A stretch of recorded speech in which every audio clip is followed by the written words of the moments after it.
Hey guys, welcome back. Now I can't say I'm exactly excited for winter. I'm not like a winter person. I generally hibernate when it gets cold, which is perfect for me because that means a lot of reading time. So I've curated a list of a bunch of books, which I think could be perfect for these long, cold, wintry days. So I think I have a little bit of something for everybody. Under the fantasy category, which obviously I read the most fantasy, I'm the most interested in fantasy. I have some fantasy for all age groups. We have like some mystery and thriller, and I have a few others that don't necessarily fit into the category, and then we also have some classics. So let's go ahead and get into it. The first book I have is The Golden Compass by Philip Pullman. This follows a little girl named Lyra who likes to spend a lot of time running free around this college, around scholars at this college with her demon familiar. Until one day her uncle Azrael comes and takes her down a very dangerous path, and she finds herself on the run, and I guess there's some sort of battle. I'll be honest, the back of the book is not very clear on what to expect out of this book. I do remember watching the movie, and I did kind of like the movie, but I definitely did not realize that her friend was like a demon familiar. Either way, I've heard this one is an incredible read, plus it is perfect for snowy days. And I do also remember from the movie where she's like running through the snow on the back of a polar bear. Anna and the Swallow Man takes place in Poland under the backdrop of World War II when Germans take her parents away. Did I say parents? Her father. Takes her father away because he's a linguistics professor. She summons this swallow man, and then I guess there is some sort of issue. At first she can trust him, but then I guess something comes up and she wonders if she can also trust him. So there's that. The main character is also 7 years old, so I feel that this was maybe written for a little bit younger age group, but I'm still here for it. And I feel like you can just tell by the cover that it's definitely a wintry setting, a wintry season. The next one is The Bear and the Nightingale by Catherine Arden. This, I'm told, is a Russian fairy tale or a retelling of a Russian fairy tale. This is set in northern Russia where it's winter most of the year. And this follows Vasilisa and her sisters when their father remarries a woman from Moscow. Her stepmother makes them stop worshiping the spirits, and because of this, misfortune falls upon the town. So Vasilisa has to do what she can, call upon some hidden talents that she may have in order to set everything right again. Winterwood by Shay Earnshaw. I have been meaning to read another Shay Earnshaw book for a really long time. This one has been sitting on my shelf, and it's a high time that it gets read. This follows these Walker women. They live in the woods. Many generations of Walker women have lived there. They have like this special connection to the woods. And there's a lot of rumors about the Walker women. They're said to be witches, and a lot of folklore around their family, and over the years most of the rumors just kind of go away, but something happens and a new character comes into their lives, and our main character Nora starts to feel a shift in the woods, and I guess we'll go from there and see if the rumors are true or not. This sounds so incredibly good. Witches in the winter, in the dark woods, small town. I'm so excited. The next one is Spinning Silver by Naomi Novik. This is definitely set during, I believe this is set in Russia because the king or whatever is also called a Tsar, so I believe that's very specific to Russia. This is set during the winter. It is fairy tale, and it follows Miriam. She is the daughter and granddaughter of moneylenders. Well, unfortunately, they run into some money problems themselves, and rumor starts to make their way around that she can spin silver into, well, the king gets wind of this, and lo and behold, something happens, and she finds herself swept up into an adventure, a love story. Some of the blurbs on the back say, inspires deep musings about love, wealth, and commitment. Embodies the best of the timeless fairy tale aesthetic. This is the kind of book that one might wish to inhabit forever. Another blurb says, a book as cool and mysterious as a winter's night, with two marvelous heroines at its heart. Spinning Silver pits the cold of endless winter against the fires of duty, love, and sacrifice. The next one is Hidden Sea by Gregory Maguire. This is a retelling of The Nutcracker. This is one of my favorite Christmas plays, ballets, movies. This one I actually have read and I thought it was incredibly written. It's very atmospheric. Most of the book it's slower, it's methodical, and it follows Drosselmeyer as a young boy all through his life. I'm going to actually read this little excerpt from the inside of the cover because I feel that it will say better what I'm trying to say. Hidden Sea is not just a retelling of the classic story. Maguire discovers in the flowering of German Romanticism a migrating strain of Hellenic mystery cult and ponders a profound question. How can a person who's abused by life, shortchanged and challenged, nevertheless access secrets that benefit the disadvantaged and powerless? Ultimately, Hidden Sea offers a message of hope. If the compromised godfather Drosselmeyer can bring an enchanted nutcracker to a young girl in distress on dark winter evening, perhaps everyone, however lonely or marginalized, has something precious to share. This is a beautiful book and it's written so well. The next category is adult fantasy. I only have 2. But the first one is not necessarily winter or cold, but it is something worth your while to sink your teeth into, and that is... I don't know why I grabbed this copy. That would be the Game of Thrones. For me, that would be Clash of Kings. I have read Game of Thrones, but Clash of Kings would be the next one that I would need to read. But the whole slogan of... Obviously, the entire slogan of the whole Game of Thrones thing is winter is coming, because when winter comes, creatures from beyond the wall are going to break down the wall and take over the villages and the town. And throughout the series, you're getting closer and closer to this long, long winter. Such a good series. Plus, I just feel that the winter is such a great time to get into a really big, epic, high fantasy novel. The next one is The Wicked Saints by Emily A. Duncan. I didn't realize that this one was set during a wintry backdrop, but it is. It is a fantasy, which I've heard is kind of heavy on a religious aspect, but I generally have really liked that in fantasies that I've read before. And this apparently follows a girl, a prince, who is inundated by a bunch of suitors who want to marry him, as well as assassins and a monster. These 3 characters, I guess, become entwined during this war, and some of the blurbs on the back say, a snow-frosted, blood-drenched fairy tale where monsters steal your heart and love ends up being the nightmare. This book destroyed me and I adored it. Brutal, beautiful, characters ferocious enough to break your heart, shattering, utterly satisfying read. This gothic jewel of a story will sink its visceral iron claws into you, never letting go until you've turned the last page. Dark, bloody, and monstrously romantic. A villain love interest that we've all been waiting for. That blurb was written by Margaret Rogerson.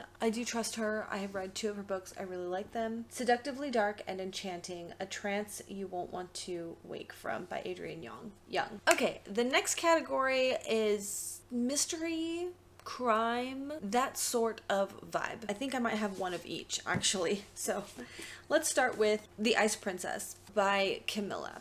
And you can just see the cover because this is a Scandinavian last name and I really didn't want to mispronounce it. This follows a young biographer. She comes home to her small town in Sweden to find her best friend's wrist slashed. So she starts working closely with the detective. Amongst this whole investigation and trying to figure out what happened with her best friend, they start to discover that there are a lot of secrets. She may or may not have done this to herself, and then also her and the detective start to become closer and closer and hit it off. The next one is Snow by Orhan Pamuk. I have read another book by this author and I felt that his writing was so incredible. So I've been very excited to read this book. It's been on my TBR for a couple years now and I never quite get to it. And I've given the back of this book a few read-throughs to kind of summarize it myself and I can't make sense of what it is. It seems like it kind of gives little excerpts of a bunch of different things that are going on and how it all ties to politics and religion. The catalyst for this is essentially you're following a poet, an exiled poet named Ka, I think that's how you say his name, Ka, K-A, who returns to Turkey, and he is supposed to be kind of reporting on a wave of people who have decided to end it all and what is going on there. So it kind of takes him down this path of a bunch of different things, and from the summary on the back it seems very confusing. So it's really difficult to kind of sum up. However, one of the blurbs says that it is a political work. I'll just go ahead and read some of the blurbs. Most of the blurbs and even the back of the book really kind of just hints at the vibes to expect. First of all, snow. It takes place under the backdrop of a very snowy winter. Snow is enriched by mesmerizing mixes of cruelty and farce, poetry and violence, and a voice timbers rage from a storyteller's playfulness to the dark torment of an explorer lost. With suspense at every dimpled vortex, Pamuk, a major work, conscious ridden, carefully wrought, tonic in its scope, candor, and humor. From the Golden Horn with a wicked grin, not only an engrossing feat, a tale spinning, but essential reading for our times, is narrating his country into being. And he is also a Nobel Prize winner. Death in the Air, the true story of a serial killer, the Great London Smog, and the Strangling of a City, by Kate Winkler Dawson. Essentially, that's exactly what it is. This follows the serial killer. Well, this talks a lot about this pollution event in 1952. December 1952, London. And there was this terrible smog that was actually killing people in London. But also, this smog was like the perfect disguise for this serial killer to go out in the streets and start murdering people. When they finally found him, they also found evidence that he had been killing people for many, many years. So, yeah, true crime. Now we're kind of straying away from like the mystery and thrillers into an adventure story, but I have 3 books in this little section that I wasn't really sure where they should go, but we're going to start with Star of the Sea by Joseph O'Connor. And this does take place in a bitter winter of 1847, Ireland. And essentially, Ireland had injustices, natural disaster, and you have a bunch of refugees who hop a ship and head for New York. While on this ship, you're getting to know all of the passengers. It's a 26-day journey to New York, and there is a lot of things happening, okay? It says, many lives end, others begin afresh. Spellbinding story of tragedy and healing. The further ship sails towards the promised land, the more her passengers seem moored to a past which will never let them go. But it's also said that this is Joseph O'Connor's best book. Shocking, hilarious, beautifully written, and very, very clever. I realize I don't have very many like contemporary or romance on this list at all. I don't really read a lot of those. I don't have any on my shelves because all of these books really are books that I have on my shelves. There is one book I really wanted to mention. Is a book that I read. It is called Let It Snow by John Green, and I really enjoyed this book. I thought it was really interesting. It does take place over the Christmas holiday, and it follows 3 different storylines, and then they end up intertwining together and working together, and it was really, really interesting. I have read a few John Green books, and that is probably one of my favorites of his. But now we're going to go ahead and move on to classic literature. So the first 2 books I have are by the same author, Yasunari Kawabata. I'm really struggling saying this name. I feel like I've said his name a few times and it's been fine, but for whatever reason, it is eluding me today. The first one is a book that I own called First Snow on Fiji, and this is actually a short story collection. There are 9 stories within this collection. Now, this may not be accurate, but I assume that these books are told around this time of year because it says First Snow. But yeah, there's that one. But the other one I wanted to mention was Snow Country, and this one does take place during the backdrop of snowy Japan, and it is essentially a love story between like a higher class man and a woman and how all that goes. I have not read that one either, but I really want to. The next one is Spring Snow by Yukio Mishima. Again, I feel like I said that really weird. Anyways, this actually is kind of more of a political novel, and as I understand this follows the son of aristocracy, and he is kind of caught up between like his duty to like move into the same roles as his father and then also kind of rejecting it. It is a coming of age story, and then also there's another female character who, I guess, surprise to her, she's getting married to a prince, and then it leads into a love affair that doesn't end well. I think I have that right. But spring snow. Again, I'm not sure about the setting exactly. I'm kind of going based off of the title that it's probably a snowy or wintry backdrop. Middlemarch by George Eliot, and this, I believe, takes place, Christmas is in this book or something. Middlemarch is a small English town, and it follows these 4 characters, how they deal with the modernizing of the world, I would say. So we have one character who's in a loveless marriage. Then we have a doctor who is like eager for modernizing medicine and stuff. And then we have another character who wants to like work with the church to help his family's reputation, but his girlfriend won't marry him unless he does something else. Then we follow a banker who somebody from his past comes to town and could make his past shady dealings a problem for him. This one is actually supposed to be read now, November and December for the Game of Tomes book club, but I just haven't really been able to follow these big books with my own reading plans getting in the way. But obviously I didn't get to read it with the club, so maybe next year will be the year. And finally we have Little Women, and this takes place during the Civil War, and it follows the women of the house, 4 sisters, the March sisters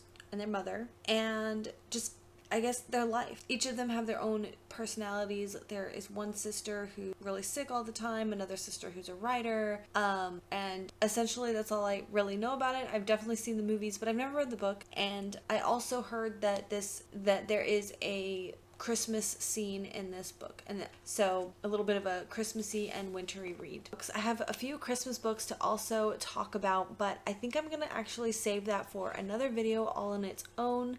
I know a lot of people aren't necessarily like wanting to read Christmas books.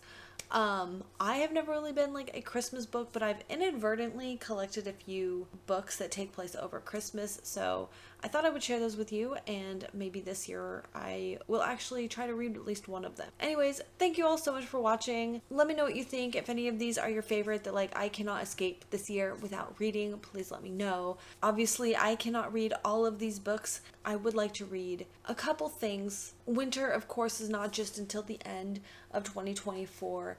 It's all of our cold months, December, January, February, March sometimes has a lot of cold days. Thank you all so much for watching, and we'll see you soon. Bye.